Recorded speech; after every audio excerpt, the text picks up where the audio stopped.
বাংলাদেশের জন্য গতকাল থেকে মালয়েশিয়া শ্রমবাজার উন্মুক্ত হয়েছে বলে জানিয়েছেন প্রবাসী কল্যাণ মন্ত্রী আরিফুল হক চৌধুরী। দুপুরে সিলেট সার্কিট হাউজে এ কথা জানান তিনি। প্রবাসী কল্যাণ মন্ত্রী বলেন, খুব দ্রুতই মধ্যপ্রাচ্য, জাপান, মরিশাসের শ্রমবাজার নিয়ে সুখবর আসবে। এর আগে আমেরিকার 250 বছর পূর্তি উপলক্ষে দেশটির রাষ্ট্রদূত ব্রেন্টি ক্রিস্টেনসেনের সাথে সৌজন্য সাক্ষাৎ করেন তিনি। সিলেটের ঐতিহাসিক আলী আমজাদের ঘড়ির সামনে সাংস্কৃতিক অনুষ্ঠান হয়, সেখানে উপস্থিত ছিলেন রাষ্ট্রদূত ব্রেন্টি ক্রিস্টেনসেন।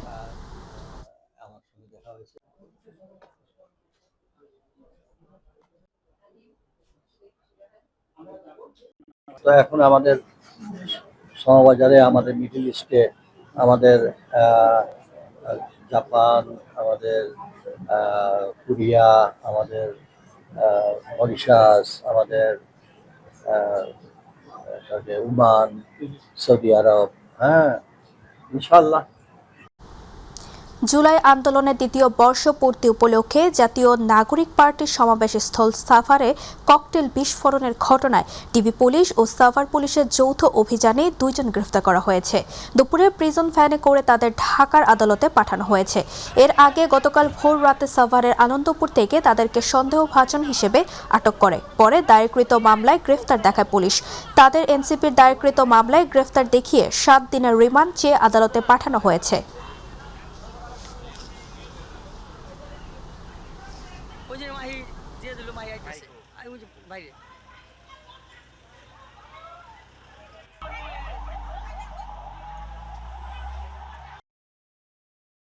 বঙ্গোপসাগরে সৃষ্ট লঘুচাপের প্রভাবে দেশের দক্ষিণ পূর্বাঞ্চলে বৈরী আবহাওয়া অব্যাহত রয়েছে।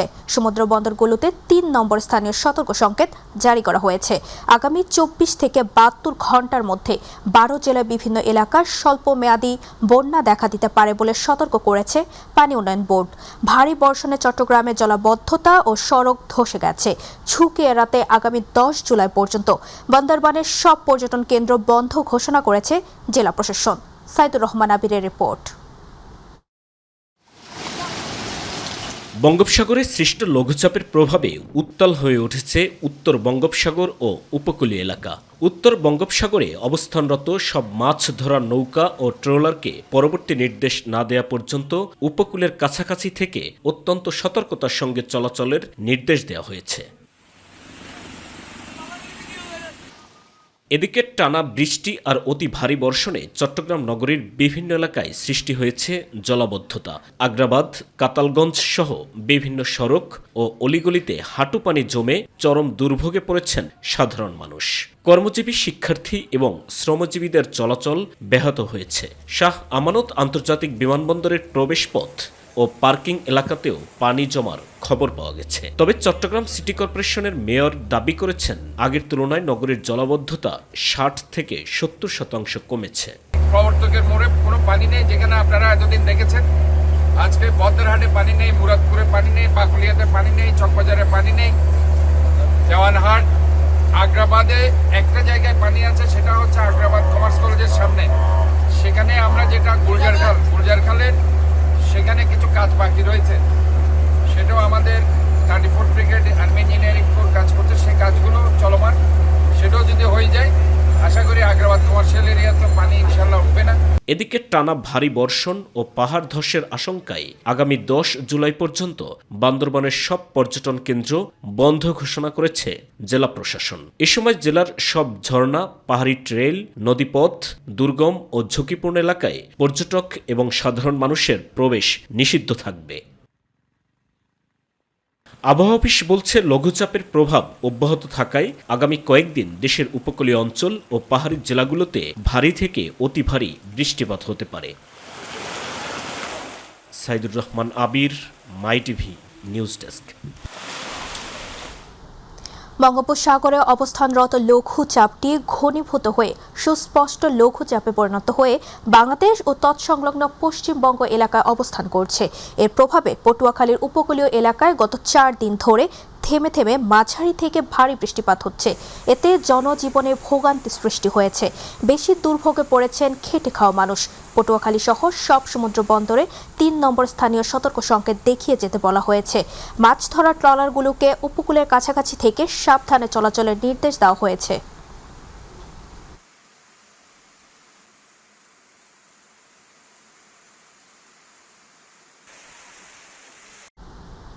গত 3 দিনের টানা বর্ষার কারণে ভোলার জনজীবন বিপন্ন। রাস্তাঘাটে মানুষের উপস্থিতি রয়েছে কম। কর্মজীবী মানুষ পড়েছে সবচেয়ে বেশি বিপাকে। বাড়ির প্রবেশ রাস্তা সহ অনেক নিচু স্থান পানিতে ডুবে গেছে। স্কুল পড়ুয়া ছাত্রছাত্রীরা বাসা থেকে বের হয়ে ভিজতে হয়। বৃষ্টি আর বাতাসের কারণে ছাতাও মানছেন। তবে আজ সকাল থেকে বাতাস কম থাকলেও থেমে নেই বৃষ্টি। ভোলা আবহাওয়া অফিস বলছে আরও 2-1 দিন এমন অবস্থা বিরাজমান থাকবে। ভোলা নৌ অধিদপ্তর বলছেন বড় বড় লঞ্চ চললেও ডেঞ্জার জোনে লঞ্চ চলাচল বন্ধ রয়েছে।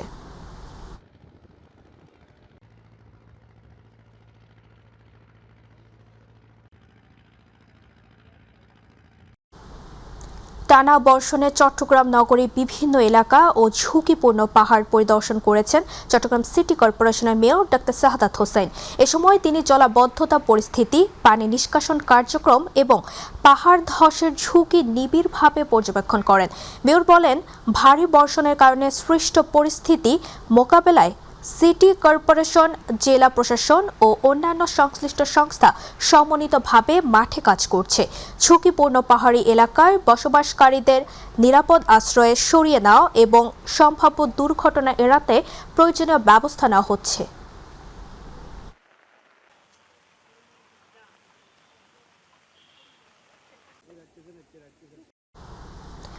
বৈরী আবহাওয়ার কারণে চট্টগ্রামের শাহ আমানত আন্তর্জাতিক বিমানবন্দরে ফ্লাইট চলাচলে বিঘ্ন ঘটেছে। খারাপ আবহাওয়ার কারণে ইউএস বাংলা এয়ারলাইন্সের আবুধাবি চট্টগ্রামগামী ফ্লাইট এবং এয়ার আরাবিয়ার শারজাহ চট্টগ্রামগামী ফ্লাইট ঢাকায় ডাইভার্ট করা হয়েছে। এছাড়া বিমান বাংলাদেশ এয়ারলাইন্সের ঢাকা চট্টগ্রাম ফ্লাইটটি চট্টগ্রামে অবতরণ করতে না পেরে পুনরায় ঢাকায় ফিরে যায়। বিমানবন্দরের জনসংযোগ কর্মকর্তা প্রকৌশলী মোহাম্মদ ইব্রাহিম খলিল জানিয়েছেন, বৈরী আবহাওয়ার কারণে আজ আগমন ও বহির্গমন করা প্রায় সব ফ্লাইটই নির্ধারিত সময়ের তুলনায় 30 মিনিট থেকে 1 ঘন্টা পর্যন্ত বিলম্বিত হচ্ছে।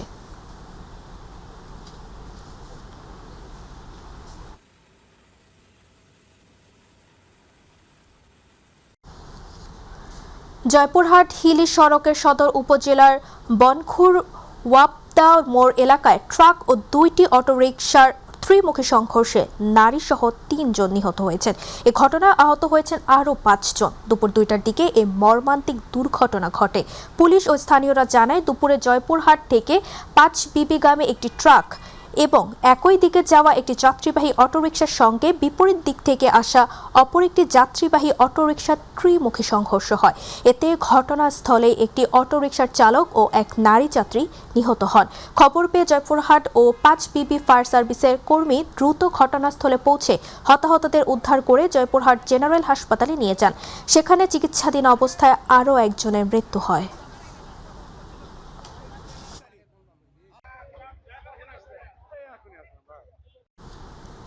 খুলনা মহানগরীর হরিণটানায় ট্রাক ও ইজি বাইকের ত্রিমুখী সংঘর্ষে তাপস হোর ও দিদার আহমেদ নামে 2 জন নিহত ও কয়েকজন আহত হয়েছে।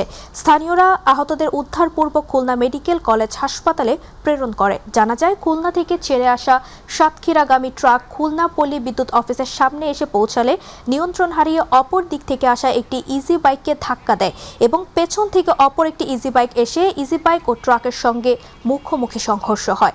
এতে ঘটনাস্থলে ইজি বাইক চালক ও এক যাত্রী নিহত হয়। পরে হাসপাতালে নেওয়ার পর আরও একজন মারা যায়। খুলনা থেকে সাতক্ষীরা তেলবুদাই ট্রাক এবং বাইকাসা থেকে খুলনাগামী একটি ইজি বাইক এখানে মুখোমুখি সংঘর্ষ হয়েছে। আমরা খবর পাওয়ার সাথে সাথে আমাদের হেডকোয়ার্টার থেকে 2টা ইউনিট ঘটনাস্থলে পৌঁছায়। এখানে 2 জন ডেড বডি উদ্ধার করে। দিনাজপুরের বীরগঞ্জে পিকআপের ধাক্কায় মোটরসাইকেল আরোহী মা ও ছেলে নিহত হয়েছে। এ ঘটনায় গুরুতর আহত হয়েছেন বাবা। সকাল 6টার দিকে উপজেলার কবিরাজহাট পাঁচপীর এলাকায় এ দুর্ঘটনা ঘটে। নিহতরা হলেন কাহারোল উপজেলার মালগ্রাম এলাকার নাজমুল ইসলামের স্ত্রী ফাহিমা আক্তার ও ছেলে মোহাম্মদ আবদুল্লাহ। পুলিশ জানায়, চিকিৎসকের কাছে যাওয়ার পথে পেছন থেকে আসা একটি অজ্ঞাতনামা পিকআপ মোটরসাইকেলটিকে ধাক্কা দিলে এ দুর্ঘটনা ঘটে। আহত নাজমুল ইসলামকে চিকিৎসা দেওয়া হচ্ছে। যশোরের মনিরামপুরে এক প্রতিবন্ধী বৃদ্ধকে মাথায় আঘাত করে হত্যার অভিযোগ উঠেছে তার ছোট্ট স্ত্রীর বিরুদ্ধে। রাতে উপজেলার হরিহরনগর ইউনিয়নের মদনপুর গ্রামে এ ঘটনা ঘটে। নিহত আরিফুর রহমানের মরদেহ উদ্ধার করে ময়নাতদন্তের জন্য যশোর জেনারেল হাসপাতালে মর্গে পাঠিয়েছে পুলিশ। এ ঘটনায় নিহতের ছোট্ট স্ত্রীকে জিজ্ঞাসাবাদের জন্য হেফাজতে নেওয়া হয়েছে। পুলিশ জানিয়েছে ঘটনাস্থল থেকে আলামত সংগ্রহ করা হয়েছে। ফরিদপুরে ভাঙ্গায় প্রতিপক্ষের গুলিতে সুমন হত্যা মামলার 4 আসামিকে গ্রেফতার করেছে পুলিশ। সোমবার দিবাগত রাতে বিভিন্ন এলাকায় অভিযান চালিয়ে তাদের গ্রেফতার করা হয়। মঙ্গলবার দুপুরে গ্রেফতারকৃতদের আদালতের মাধ্যমে জেল হাজতে পাঠানো হয়েছে। ভাঙ্গা থানার অফিসার ইনচার্জ মোহাম্মদ মিজানুর রহমান জানান, গত 30 জুন দুই পক্ষের সংঘর্ষে গুলিতে সুমন শেখ নিহত হন। এ ঘটনায় নিহতের বাবা মিলন শেখ বাদী হয়ে হত্যা মামলা করেন। মামলায় এখন পর্যন্ত 4 আসামিকে গ্রেফতার করা হয়েছে।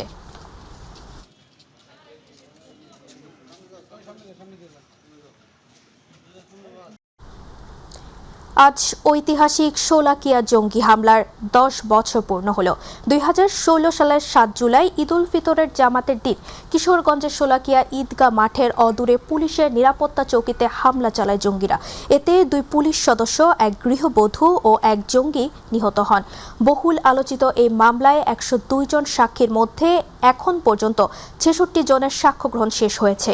1 দশক পেরিয়ে গেলেও বিচার কাজ শেষ না হওয়ায় হতাশ নিহতদের স্বজনরা। তাদের দাবি, দ্রুত সাক্ষ্য গ্রহণ শেষ করে জড়িতদের বিচার নিশ্চিত করতে হবে।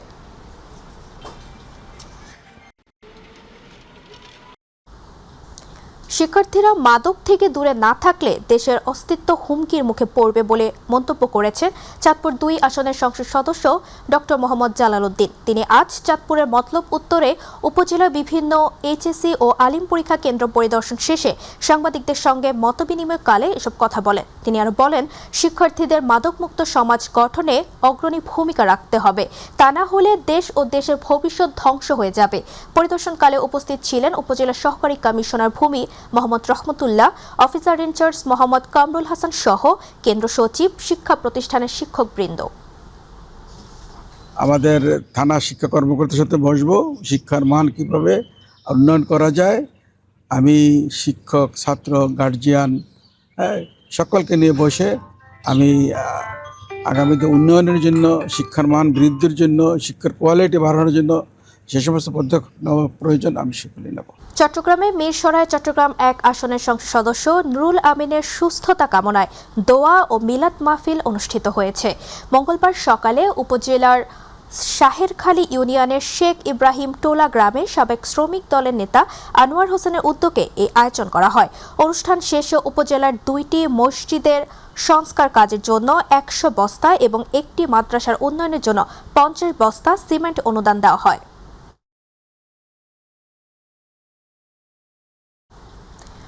ঢাকার ধামরায়ে নিরবিচ্ছিন্ন গ্যাস সরবরাহ পেতে মানববন্ধন করেছে উপজেলার সুতিপাড়া, সোমভাগ, সানোয়ারা সহ 3 ইউনিয়নের 10 গ্রামের কয়েক হাজার মানুষ। মানববন্ধন শেষে বিক্ষুব্ধ জনতা ঢাকা আরিচা মহাসড়ক বন্ধ করে রাস্তায় বসে পড়ে। এতে মহাসড়কের 2 পাশে 20 কিলোমিটার দীর্ঘ যানজটের সৃষ্টি হয়। পরে গোলরা হাইওয়ে থানার পুলিশ এসে মানববন্ধনকারীদের সরিয়ে নিয়ে যায়। বক্তারা বলেন, ধামরাই পৌর শহরে গ্যাস সরবরাহ থাকলেও কালামপুর, গোয়ালদি, বাটুলিয়া সহ 10 গ্রামে দীর্ঘদিন যাবৎ গ্যাস সরবরাহ হচ্ছে না, তবে নিয়মিত বিল দিতে হচ্ছে। এই বিষয়ে বারবার তিতাস গ্যাস কর্তৃপক্ষের কাছে লিখিত অভিযোগ দিয়েও সমস্যার সমাধান হয়নি।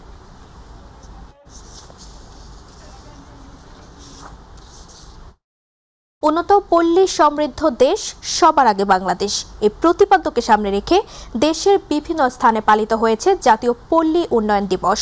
গ্রামীণ জনগোষ্ঠীর জনজীবন উন্নয়ন, কর্মসংস্থান সৃষ্টি, দারিদ্র্য বিমোচন, নারীর ক্ষমতায়ন, ক্ষুদ্র ঋণ কার্যক্রমের সম্প্রসারণ এবং সমবায় ভিত্তিক উন্নয়ন কার্যক্রম বাস্তবায়নে বাংলাদেশ পল্লী উন্নয়ন বোর্ড গুরুত্বপূর্ণ ভূমিকা পালন করে আসছে। হাফিজা খানম জুথির রিপোর্ট। উন্নত পল্লী সমৃদ্ধ দেশ সবার আগে বাংলাদেশ এই প্রতিপাদ্যকে সামনে রেখে রংপুরের পীরগাছায় জাতীয় পল্লী উন্নয়ন দিবস 2026 পালিত হয়েছে। উপজেলা নির্বাহী কর্মকর্তা জাইদ ইমরুল মুজাক্কিনের সভাপতিত্বে ও পল্লী উন্নয়ন সহকারী কর্মকর্তা এনায়েতুল্লাহর সঞ্চালনায় উপজেলা পল্লী উন্নয়ন কর্মকর্তা বিজয় কুমার রায় বলেন, গ্রামীণ জনগোষ্ঠীর জীবনমান উন্নয়ন, কর্মসংস্থান সৃষ্টি, দারিদ্র্য বিমোচন, নারীর ক্ষমতায়ন, ক্ষুদ্র ঋণ কার্যক্রমের সম্প্রসারণ এবং সমবায় ভিত্তিক উন্নয়ন কার্যক্রম বাস্তবায়নে বাংলাদেশ পল্লী উন্নয়ন বোর্ড গুরুত্বপূর্ণ ভূমিকা পালন করে আসছে। নরসিংদীর বেলাবতে বিভিন্ন কর্মসূচির মাধ্যমে জাতীয় পল্লী উন্নয়ন দিবস পালিত হয়েছে। উপজেলা প্রশাসন ও বিআরডিবি কর্তৃক আয়োজনে দিবসটি উপলক্ষে র্যালি ও আলোচনা সভা অনুষ্ঠিত হয়েছে। উপজেলা পল্লী উন্নয়ন কর্মকর্তা মোহাম্মদ মাহবুবুল কবির নান্নুর সভাপতিত্বে প্রধান অতিথি হিসেবে বক্তব্য রাখেন উপজেলা নির্বাহী কর্মকর্তা লাইলাতুল হোসেন। বিশেষ অতিথি উপজেলা সহকারী কমিশনার মোহাম্মদ আজিজ সারতাজ জায়েদ। সিরাজগঞ্জের চৌহালি উপজেলায় জাতীয় পল্লী উন্নয়ন দিবস 2026 উপলক্ষে র্যালি, আলোচনা সভা, গাছের চারা বিতরণ অনুষ্ঠিত হয়েছে। সকালে উপজেলা পরিষদ সভাকক্ষে প্রশাসন ও উপজেলা পল্লী উন্নয়ন কর্মকর্তা মোহাম্মদ সেলিম হোসেনের পরিচালনায় উপজেলা নির্বাহী কর্মকর্তা মোহাম্মদ নুরুল আমিনের সভাপতিত্বে এ সময় উপস্থিত ছিলেন উপজেলা বিএনপির সাবেক সভাপতি মোহাম্মদ জাহিদ মোল্লা সহ বিশিষ্টজনেরা। সারা দেশের ন্যায় প্রথমবারের মতো গাইবান্ধার সাদুল্লাপুরে জাতীয় পল্লী উন্নয়ন দিবস উপলক্ষে বর্ণাঢ্য র্যালি ও আলোচনা সভা অনুষ্ঠিত হয়েছে। উপজেলা পরিষদ হলরুমে দিবসটি উপলক্ষে এক আলোচনা সভায় উপজেলা নির্বাহী কর্মকর্তা মাহমুদুল হাসানের সভাপতিত্বে ও নির্বাচন কর্মকর্তা শাহরিয়ার প্রামাণিকের সঞ্চালনায় বক্তব্য রাখেন গাইবান্ধা ৩ আসনের সংসদ সদস্য আবুল কাউসার মোহাম্মদ নজরুল ইসলাম লেবু। ফরিদপুরের ভাঙ্গায় নানা আয়োজনের মধ্য দিয়ে জাতীয় পল্লী উন্নয়ন দিবস পালিত হয়েছে। উপজেলা প্রশাসনের আয়োজনে আলোচনা সভায় প্রধান অতিথি ছিলেন ফরিদপুর ৪ আসনের সংসদ সদস্য শহীদুল ইসলাম খান বাবুল। উপজেলা পল্লী উন্নয়ন বোর্ডের আয়োজনে উপজেলা নির্বাহী কর্মকর্তা মাহমুদুল হাসানের সভাপতিত্বে এবং সমাজসেবা কর্মকর্তা মমিনুর রহমানের সঞ্চালনায় অনুষ্ঠানে বিশেষ অতিথি ছিলেন সহকারী কমিশনার মোহাম্মদ সাদরুল আলম সিয়াম। উন্নত পল্লী সমৃদ্ধ দেশ সবার আগে বাংলাদেশ এই প্রতিপাদ্যকে সামনে রেখে যশোরের মনিরামপুরে উৎসবমুখর পরিবেশে জাতীয় পল্লী উন্নয়ন দিবস 2026 পালিত হয়েছে। উপজেলা প্রশাসন ও বাংলাদেশ পল্লী উন্নয়ন বোর্ড মনিরামপুরের যৌথ উদ্যোগে উপজেলা পরিষদ চত্বর থেকে বর্ণাঢ্য র্যালি, আলোচনা সভা, পুরস্কার বিতরণ, ঋণের চেক ও বিভিন্ন প্রজাতির গাছের চারা বিতরণ করা হয়। মনিরামপুর উপজেলা নির্বাহী কর্মকর্তা ও সহকারী কমিশনার মাহির দায়ান আমিনের সভাপতিত্বে ও বাপন হালদারের সঞ্চালনায় অনুষ্ঠানে প্রধান অতিথি ছিলেন যশোর ৫ মনিরামপুর আসনের সংসদ সদস্য অ্যাডভোকেট গাজী ইনামুল হক। যথাযোগ্য মর্যাদায় বরগুনায় জাতীয় পল্লী উন্নয়ন দিবস 2026 উদযাপিত হয়েছে। জেলা প্রশাসন ও বাংলাদেশ পল্লী উন্নয়ন বোর্ড বরগুনার উদ্যোগে জেলা প্রশাসনের কার্যালয় প্রাঙ্গণ থেকে একটি বর্ণাঢ্য র্যালি বের করা হয়। র্যালি শেষে সুবর্ণ জয়ন্তী সম্মেলন কক্ষে আলোচনা সভা অনুষ্ঠিত হয়। অনুষ্ঠানে সভাপতিত্ব করেন বরগুনার জেলা প্রশাসক ও জেলা ম্যাজিস্ট্রেট তাসলিমা আক্তার। হাফিজা খানম জুথি, মাই টিভি নিউজ ডেস্ক। প্রধানমন্ত্রীর উপদেষ্টা এবং বিএনপির সিনিয়র যুগ্ম মহাসচিব রুহুল কবির রিজভী বলেছেন, বর্তমান সরকার জোর করে নয়, অবাধ, সুষ্ঠু ও নিরপেক্ষ নির্বাচনের মাধ্যমে ক্ষমতায় এসেছে।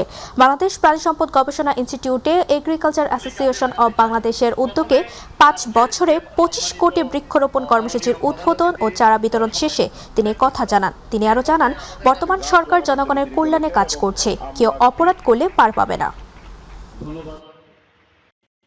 নবনির্বাচিত সরকার এটা জোর করে ক্ষমতায় আসেনি, জনগণের প্রতি তার দায়িত্ববোধ আছে, জনগণের কাছে জবাবদিহিতা করে এই সরকার। কারণ একটি অবাধ সুষ্ঠু নির্বাচনের মাধ্যমে এই সরকার, বিএনপির এই সরকার ক্ষমতায় এসেছে। আপনারা দেখেছেন যে স্কুলের ছাত্রদেরকে স্কুল ব্যাগ দেওয়া হবে, জুতা দেওয়া হবে এবং সেই ব্যাগটি হবে পাটের। বাংলাদেশ জামায়াতে ইসলামীর কেন্দ্রীয় কর্মপরিষদ সদস্য ও চট্টগ্রাম মহানগর আমির মোহাম্মদ নজরুল ইসলাম বলেছেন, জুলাই বিপ্লব কোনো ব্যক্তি, দল বা গোষ্ঠীর নয়, এটি সমগ্র জাতির অর্জন। তিনি বলেন, জুলাইয়ের শহীদদের আত্মত্যাগকে দলীয় স্বার্থে ব্যবহার না করে জাতীয় সম্পদ হিসেবে সংরক্ষণ করতে হবে। চট্টগ্রামে বাংলাদেশ শ্রমিক কল্যাণ ফেডারেশনের উদ্যোগে জুলাই বিপ্লবে শ্রমিকদের আত্মত্যাগ ও অবদান শীর্ষক আলোচনা সভায় প্রধান অতিথির বক্তব্যে তিনি এসব কথা বলেন। সভায় জুলাই আন্দোলনের শহীদ ও আহতদের পরিবারের সদস্যদের সম্মাননা ও আর্থিক সহায়তা দেওয়া হয়।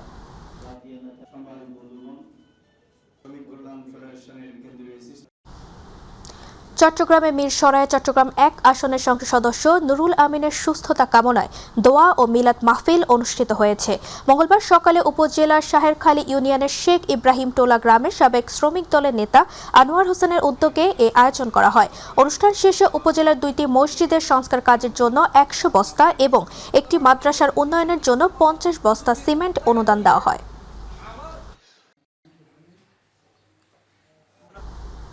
জাতীয় পল্লী উন্নয়ন দিবস উপলক্ষে বর্ণাঢ্য র্যালি, আলোচনা সহ নানা কর্মসূচি পালিত হয়েছে।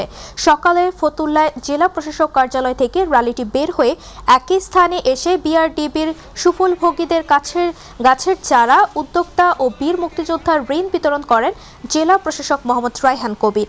আরও উপস্থিত ছিলেন জেলা পরিষদের প্রশাসক অধ্যাপক মামুন মাহমুদ, অতিরিক্ত জেলা প্রশাসক আলী নূর খান, বিআরডিবি ও বিভিন্ন সমবায় সমিতির কর্মকর্তা সহ অনেকে।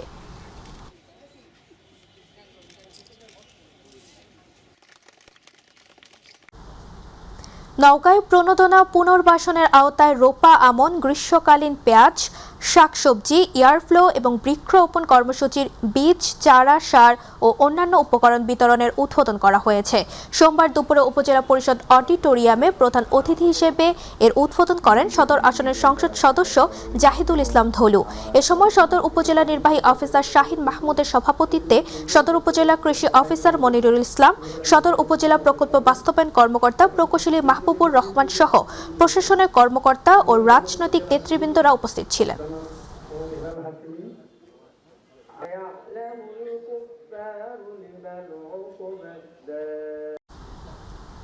মুন্সিগঞ্জের গজারিয়ায় ভবেরচর ইউনিয়নের আবদুল্লাপুর গ্রামের 2টি পরিবারের স্বেচ্ছাচারিতায় রাস্তা নির্মাণের কাজ সম্পন্ন করতে না পারায় চরম ভোগান্তিতে পড়েছে শতাধিক পরিবার। বাধ্য হয়ে রাস্তা উন্মুক্ত করে দেওয়ার দাবিতে এলাকাবাসীকে সাথে নিয়ে মানববন্ধন ও বিক্ষোভ মিছিল করেছেন প্রয়াত জনপ্রিয় কন্টেন্ট ক্রিয়েটর কারিনা কায়সারের বাবা, সাবেক জাতীয় ফুটবলার কায়সার হামিদ ও মা লোপা কায়সার। সকাল 11:30টায় ভবেরচর বাস স্ট্যান্ডের পেছনে আবদুল্লাপুর পুরান বাউশিয়া সড়কে এ মানববন্ধন অনুষ্ঠিত হয়। মানববন্ধন শেষে একটি বিক্ষোভ মিছিল বের করা হয়। মিছিলটি আবদুল্লাপুর গ্রাম থেকে শুরু হয়ে ভবেরচর বাস স্ট্যান্ডে এসে শেষ হয়।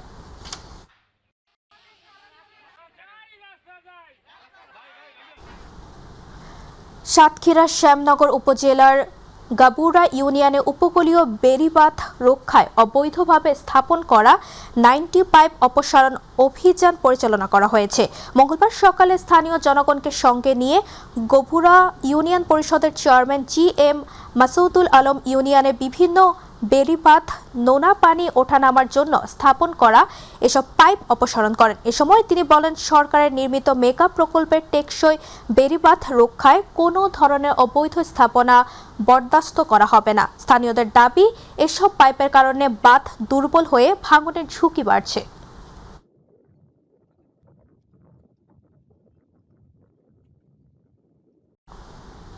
ফরিদপুরে মধুখালী উপজেলার বাগাট বাজারে পচা গরুর মাংস বিক্রির দায়ে জাকির কসাই নামের এক ব্যবসায়ীকে 20,000 টাকা জরিমানা করেছে ভ্রাম্যমাণ আদালত।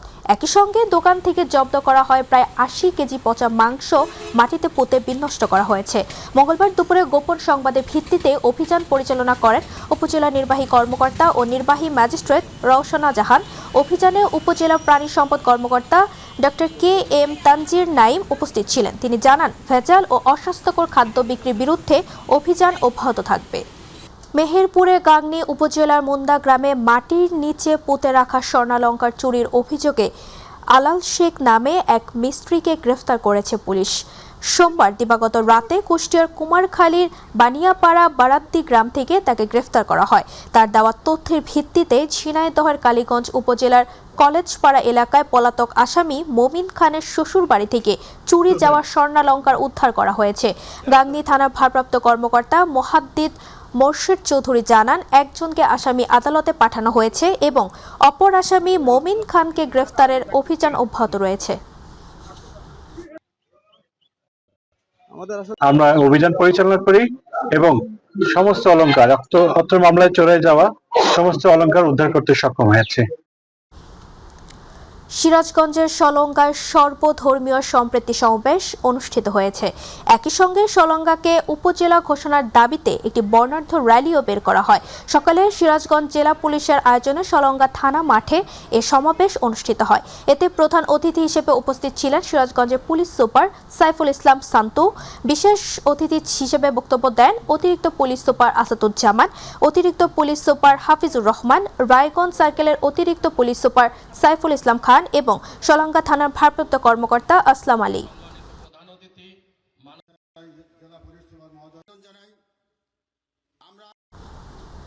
ঝিনাইদহের মহেশপুরে ফেসবুকে অপপ্রচার প্রতিরোধ, মাদকের কুফল ও বাল্যবিবাহ প্রতিরোধ সংক্রান্ত এক আলোচনা সভা অনুষ্ঠিত হয়েছে। উপজেলা প্রশাসন মহেশপুরের আয়োজনে উপজেলা পরিষদ সম্মেলন কক্ষে এই সভা অনুষ্ঠিত হয়। সভায় বক্তারা সামাজিক যোগাযোগ মাধ্যম ফেসবুকে বিভিন্ন অপপ্রচার ও গুজবের বিরুদ্ধে সবাইকে সজাগ থাকার আহ্বান জানান। আলোচনা সভায় উপজেলা নির্বাহী অফিসার সাজ্জাদ হোসেন, মহেশপুর থানার ওসি এনায়েত হোসেন, উপজেলা পল্লী উন্নয়ন কর্মকর্তা বাহুল ইসলাম, উপজেলা বিএনপি সাধারণ সম্পাদক দবির উদ্দিন বিশ্বাস, সাংগঠনিক সম্পাদক জিয়াউর রহমান জিয়া এবং উপজেলা জামায়াতের আমির ফারুক আহমেদ, মহেশপুর প্রেস ক্লাব সভাপতি সারওয়ার হোসেন সহ অনেকে অংশ নেন।